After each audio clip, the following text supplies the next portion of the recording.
everybody for joining me today for the 5th Stronger Together Get Together. And it's wonderful to see familiar faces. It's also wonderful to welcome new faces. Tabitha, this is your first get together. Judy, is this your first? Yep. It is, yeah. And Kathy, is this your first? It is, isn't it? And everybody else, I think. Diana, it's Diana's first. Hello, Eva. Nice to see you. No, I've struggled. You might have had another request from me. No worries at all. No worries at all. So for those of you who don't know me, I just thought I'd introduce myself. I'm Julia Blake. I help businesses grow. And I do that by getting the right processes and systems in place for those businesses. And when you do that, you actually give the business owner more headspace. And when you have more headspace, you suffer less from overwhelm, and you have the freedom and ability to be more creative and innovative. And that's what we all need to be doing more of now. It's just, who would have known? When I set up the Stronger Together community 6 months ago, who would have known? You know, I think I actually said in the first webinar that I set up, you know, it would only be a couple of weeks and then we'll all be back to normal. Oh, little did we know then. So creativity and innovation is so absolutely key, as is collaboration. And that's, again, a reason why I'm really still putting lots of energy into the Stronger Together community. It's a business ecosystem. Please share what you do. Please ask for help. Please reach out. There's over 460 business owners now in the LinkedIn group, as well as people that have participated in webinars, etc. So really, I absolutely love that. I absolutely love that. So I realized that after being in business for over a decade, that I knew lots of people who did lots of different things. And although I can't help everybody all the time, I often know people who can help. So do reach out and do ask for help and do offer to help people as well. So when you've got the right processes and systems in place, you are able to, well, the focus for me is to enable businesses to increase revenue and to reduce costs. And the businesses that are going to survive a recession, it's been shown, are the ones that invest. And they can be ones that invest financially or ones that invest emotionally. Best probably to invest both. And sometimes it feels like you just need to cut costs, but actually do be focusing as well on revenue generation, okay? So that in mind, that's why I've teamed up with Amanda Downs to bring the Sales Growth Boost program, which starts on Friday, because sales are one of those things, and I'm getting sweaty palms just thinking about sales. They are one of those things that, you know, brings a little bit of negativity. When you think of it as a way of helping people, then it makes it so much nicer and easier to do. But there are things and ways to help you increase sales and revenue. So do be thinking about increasing revenue as well as reducing costs, okay? So as I said, this is the 5th Stronger Together Get Together, and really pleased that you're all here. And last time Amanda did a special workshop session, and that really worked. So we've played around a little bit with the format of this of the meeting and how it can work for everybody. I'm playing around with the times and the days of the week, etc., to try and enable as many people to come on these sessions as possible. And I've actually asked Fiona today to join us, because Fiona is going to help us improve our online presence. And of course, we've all had to change the way that we've been working. Even if we were online before, we're online more now. So I'm really looking forward to Fiona sharing her tips and expertise with us. So thank you to Fiona for joining us today. Fiona, I would like to hand over to you now. We're a couple of minutes early, but that's just brilliant. So you've got a little bit more time to share all of your lovely things with us. So over to you. Fantastic. Thanks very much, Julia. I was asked to send my biography, so I'm hoping that if you don't, that you've had a chance to look at who I am online, because I'm not going to dwell on that. I don't think it's that interesting for me to share it now. But let me just share my screen instead, and let's get started. So here we are. Back in January, we life was bliss. We only used online as a last resort. If you're anything like me, I was quite happy to. My overseas clients, it meant they didn't have to travel all the way to see me. And it was fine, but it was always second best, if I'm honest. And then COVID came and we showed up online, and it was quite tricky for a lot of us and quite different. So I just want to set 3 guidelines or ground rules before we begin. And the first one is that we go into this presentation with compassion, understanding that we all have different experiences. And for some of us, we're sharing a space with family members. We may be compromised in some way, and therefore we need to be compassionate towards ourselves and towards each other. The second guideline is an attitude of humility. And my favorite quote about this is, humility is not thinking less of yourself, it's simply thinking of yourself less. So when I put this together, it's not about you, it's not about me, it's about me wanting to show up better for my audience, if that makes sense. So it's not a self-conscious act, it's an act of generosity, which is my third guideline. So when we're looking at this, we're going to be generous to ourselves, to each other, and when you're in the chat rooms and discussing this, listen as much as you speak and share. If you would, then you'll learn more, I'm sure. So let's begin. So I've said a little bit about why I've done this, but I have 20 years experience of studying and delivering effective communication skills, first through 2 speech and drama studios that I set up and ran in South Africa and the UK, and always had children, teenagers and adults, and have specialized in adults in the corporate world in the last 4.5 years, where I've done training and coaching. So I decided that I had within 2 weeks, I was seeing things online that I thought, in terms of remote meetings, that I thought, I've got some skills and some knowledge that I can share that can help people. So I put together 2 workshops. And well, it was originally 1 workshop called 5 Simple Steps. I had to put it over 2 mornings of an hour each because of the quality of knowledge and information exchange that was going on.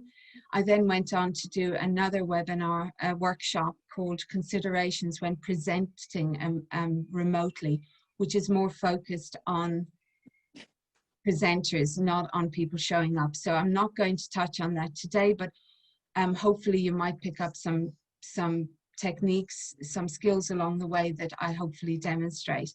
So feel free to observe and take notes if you do find anything of benefit. I also want to acknowledge who you are coming here today, and thank you. And I'd like to ask you a question. What do you want to know and do better by noon today? So why are you here? What's your purpose? Write something down. I'd love if you put it in the chat. I was going to say, send it to me privately in the chat if you don't want to share it, but I actually can't access the chat as presenter. So rather share it openly if you can. But it's not just about you not being able to do something, it's about you being able to do something better as well. Julia will pick that up in the chat and feed it back to me in a moment. But I just want to acknowledge who is here, and I believe we've now got 19 people in the Zoom. So welcome to Kathy, to Chris, to Andy, Ian, to Julie, to Michelle, Sophie, Rob, Nicola, who's coming from South Africa to attend today if she made it, Judy, Tabitha, Lucy. Lucy, thanks for your admin support. Natalie, Julia, thank you for inviting me. Claire, Emma, Maya, Amanda, Dave, Adam, Eva, Karen, and Graham. And perhaps there's one or two more that registered late, but I don't have your names, so forgive me for that. Some of you I know quite well, some of you know I know a little, and some of you are new contacts and connections, and I hope this is the beginning of a great collaboration together.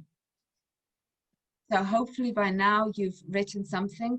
Julia, are there one or two, maybe three you'd like to share? And I've shared my coaching guru is Nancy Klein, and she says when we respond and share, we should be simple, sincere and succinct. So let's see if we have any of that demonstrated. Julia? Yeah, okay, thank you. It's a brilliant thing to do. I like this, Fiona, really good. So we've got some comments. I mean, my own is to increase confidence and to be more succinct, to be fair. Claire has said that she'd like to meet new people. Natalie, that she'd like to be more comfortable during webinars, but because she's not comfortable with video.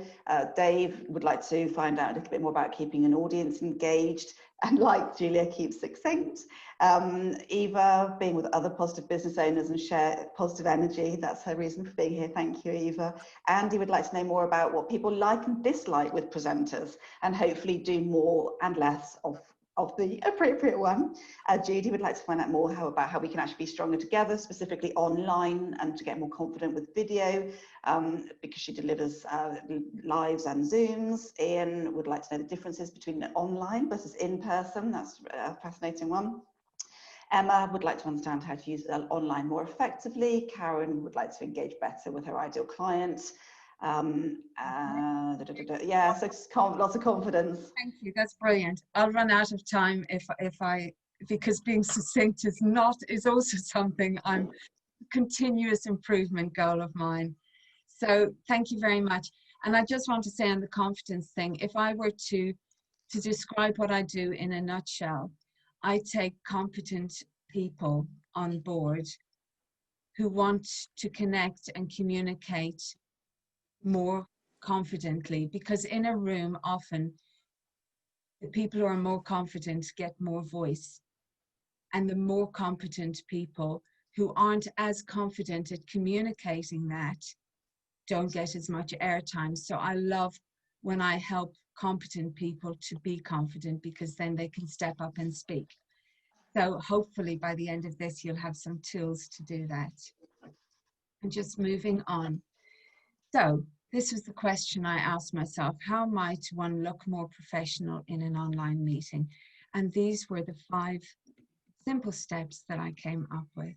And they're all alliterative. I'm very chuffed with my poetic turn of phrase, but once I started, I couldn't stop. So here they are. Before we even get to the meeting, it's important to agree an agenda. It's very important to plan your environment, both you and the space you're in. Oh, by the way, you are allowed to take photographs of my screen if you want to. I don't mind. And water is your best friend when it comes to showing up online, not to your coffee. And I'll even show you a couple of techniques if I remember. Perfect posture is key for the voice, for projecting with power, clarity, and confidence. Considering connection, which is about eye contact, and it's about a smile, it's about our body language, it's about listening, and then a velvet voice, which would in some ways seem to be the first thing if we're going to participate, but actually with everything else in place first, it provides that solid foundation that will help us to just blossom and connect wonderfully. So what I want you to think about is, where do you want to raise your game most? 1 to 5, if you could choose. Just jot a number in the chat and let's see where the strongest vote, the strongest count lies. Just think for yourself. The reason I've got 3, 4, and 5 in yellow is because that is my sweet spot as a voice and speech coach. That's where I'm going to focus today. So if I am running out of time, I'm going to focus on those and end with agenda and place. And also those are the 3 that will show up in the room, but no less important. Have we got a dominance of any particular number, Julia? Just from glancing, rather than doing a complete analysis, I would say 5 and 4 are fairly equal, and then followed by 3, and then 2, and then 1, I would say. Okay, brilliant. Okay, that's good to have in mind. I'm just going to write that down. So it's 5, 3, 2. Okay, brilliant. Let's go. Let's carry on. Thank you, everyone, for participating. So, perfect posture. This is not something people think of immediately, but did you know that up to the age of 5, you have perfect posture, unless you had some sort of physical disability of some kind? So when I coach people, I bring them back to a pre-5 posture, because once we get into school and start contorting our bodies to read and write, and then we become teenagers and we grow bits everywhere, and we grow too tall, and we slouch, and we cover ourselves up, and we lean our weight on one leg to be cool, we are basically messing with our bodies. So what we want to do is show up with power, clarity, and confidence, and we need good posture for that. And over a 15-year period, I developed the bespoken technique of posture. If you Google this, it'll come up with my YouTube video. This is the link if you want to take a screenshot. It's based on the Alexander technique, which I did not study, but my first drama teacher in South Africa taught me quite a few of the basics, and I've added more, most recently in the UK when I worked with a core postural physiotherapist. Now, if I tell you that that posture, if I'm going to demonstrate it, and I know you won't see all of me in this, is basically, you'll see the video, but it's feet, hips width apart, which is about that much, knees not locked, hips in line with the ankles, shoulders in line with the hips, chin in line with the sternum, sternum up, and breathe. So if you've lifted your sternum now and you've got your shoulders in line with your hips, just take a nice deep breath. Having a nice deep breath is always good for you. So sitting, you need to have your bum, instead of getting your strength up through your feet, you're getting it through your bottom. So you're going to sit with your bum in the corner of your seat, which is a mindfulness technique as well. Shoulders in line with hips, chin in line with sternum, which is your breastbone. You can feel it. Lift your sternum slightly because it maximizes your breath space, which is for whole chest or intercostal diaphragmatic breathing, which is the best technique for good posture and connection. And then look slightly above eye level, just above your camera. Take a nice deep breath in through your nose and slowly out through your mouth.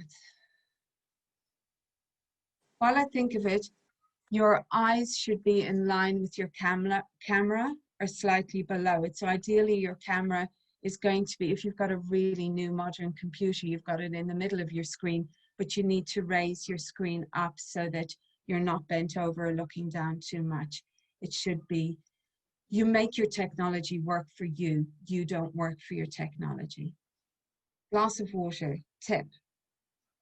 It's the most attractive thing to drink online because we don't get the bottom of a mug. I don't know a lot about pottery, but from what I can see, nobody has developed pottery so that the base of a mug looks good when you drink online. So water is very good for lubricating the voice. And if we tilt slightly to the side, it means that we don't block or present something unattractive to our audience. It's aesthetic, I know, but I'm sharing it for what it's worth. Take it or leave it. So those are for power, clarity, and confidence. Perfect posture. And then consider connection is the next one. And this is about to do or not to do, about making contact. Why does it look different online? And to touch on what one of the people wrote, what the difference between online and in person, we should make eye contact when we show up in person, and we should try when we're online too. It looks like looking through the camera to our audience. So at the beginning, I visualized you. So as I look through my camera, I'm imagining you sitting in your seats and listening. And that helps me to engage, to be emotionally connected to my voice. And I will look as though I'm making eye contact with you now, even though I can't. But if I look now, for instance, Ian Moore is at the bottom right-hand side of my screen. I'm actually looking at Ian now, looking in his eyes. Diane is above him, but actually I don't look like I'm looking at you. I'm getting feedback. I'm seeing your response and your reaction. But if I want you to feel like I'm looking at you, this is how it goes. So that's eye contact. And then when you're not speaking, I would listen and watch, and from time to time, look in the screen, in the camera, but do that especially when you're speaking.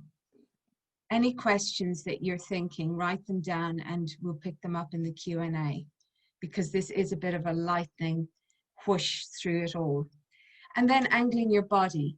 I'd like to invite you to give yourself permission not to sit like this if it feels confrontational, but to actually consider tilting your body slightly and looking in the camera like this. If 5 of us were sitting around a table, this is what we would get. And we would speak to each other and it would look like this. And it takes the pressure off. I picked this up from doing a time to think with a wonderful gentleman that I work with. And he found, because time to think means I commit to making eye contact and giving you my full and undivided attention, he found it quite overwhelming. But when we agreed that it would look like this, it meant that when he looked away, he felt more engaged rather than less engaged. So play around with it and work with your audience and what their preferences are. And then finally on this point, smile for connection. There are 2 really important reasons to smile. And one of them is that I'm going to introduce a little bit of bad language, and it comes from my teenagers. I don't know, hands up if you've heard the term resting bitch face. Okay, if you've been involved with teenagers, you've heard it. Unfortunately, a lot of us do this. Our natural thinking face and focusing face is a bit fierce. It's a bit fierce.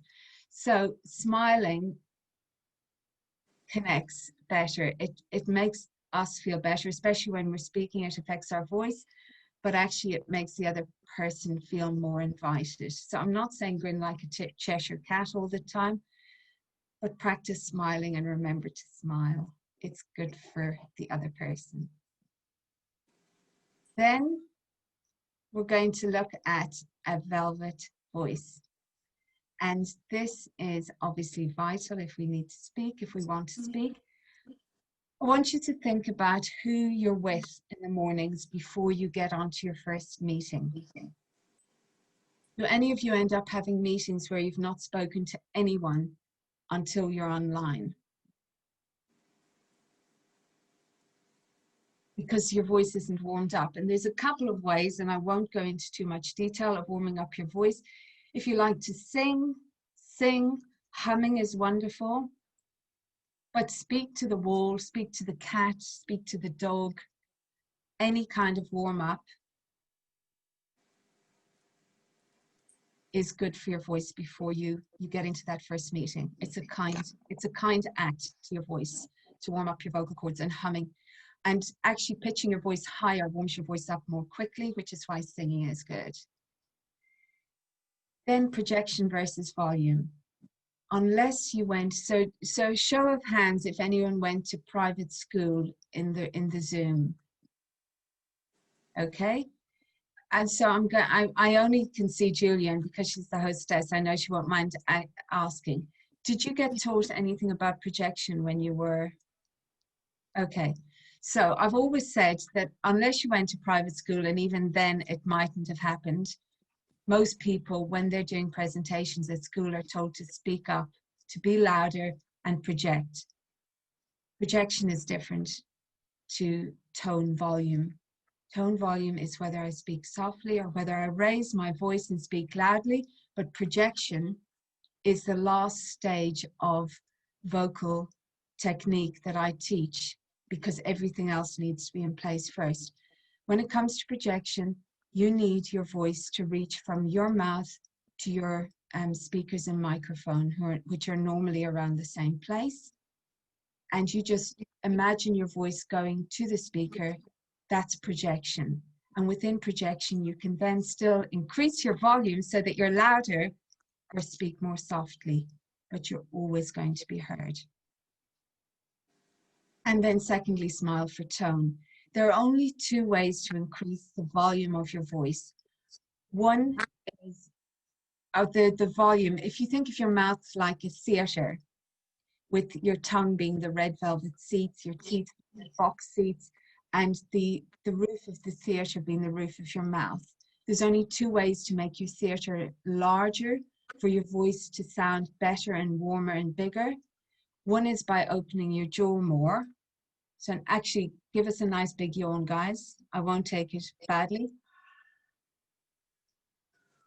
And the second way is by lifting your soft palate. So I won't go into the technique of that, but when you yawn, your soft palate lifts, which can be a bit rude in a meeting, unless you've got permission, like I gave you, but actually smiling also lifts your soft palate. So that's two reasons for smiling. So I hope I'm going to see a lot more smiles in future. I mean, not that I noticed anyone looking sad or dour or anything negative, but that's just worth remembering, I think. So, can you give me a time check, Julia? 1 minute. Okay. So this is going to be a fly through. I'm actually going to set an alarm, a timer for 1 minute, because I want to just honor the time. And then anything you need to know about these things, please just ask me. As she frantically floats through this and wastes time, just do this with both hands. You're right below me and I'll stop. So agreeing the agenda before the meeting is really important. Secure a time and a length, because people have less tolerance online. You cannot have meetings the same length. I think no one in the room will disagree with this after 7 months. Whenever you have a meeting, whether it's a one-to-one or a group, have one why. Purpose for your meeting, an aim, an outcome, so that you're focused. And then share the mic, which we're going to do in the Q&A. And again, I'm sharing this lovely quote, "We are not present until we've spoken." So be generous. I know this is a presentation, so it's not the same setup, but in a meeting, try to share the mic. It keeps people engaged for longer. And then quickly plan place. Two aspects of this. I love this is the only definition we need about dress code and about environment. Place needs to say you matter to the other person. That's the standard. And that means us, our space, our environment. How do we facilitate a good space? And you, how do you show up? What do you wear? And your space needs to be, I would say, uncluttered so it's not distracting. You need good lighting, not for you, not, oh, this is fine. It's how does it appear to your audience? And it needs to be a lot brighter than you think it does. And then sound. I can go into details on sound if you're interested and tell you what I use, but your sound needs to be good so it's more pleasant for your audience. Then when it comes to you and how you show up, think about why. Why does it matter? Could this mean a promotion? I think most of us own our own businesses, so that's not necessarily the case. A new client, which is the case for all of us, I think, and a new job, which could mean, you know, new business. So we're motivated to show up in a way that says you matter to the other person. And there we go. So we're just coming into land, and I'm going to suggest that we have a 7-minute breakout. For your own thinking, write down the question, what in particular resonates with you now? What's standing out for you? That's not particularly for sharing. What are you going to do differently? What would you like to commit to now? What are you going to change? And what questions do you still have? Now, because I know when you get into the chat rooms with 2 other people, hopefully that's going to work out, small groups, you just get so involved in chatting, you might forget to come up with questions. So when you see the warning for 1 minute on your screen, say someone says, do we have a question? And try to come up with at least one question so you can get value out of my time here today. So take a photo of the screen or do a screen grab or a screenshot. And I'm now handing back to Julia.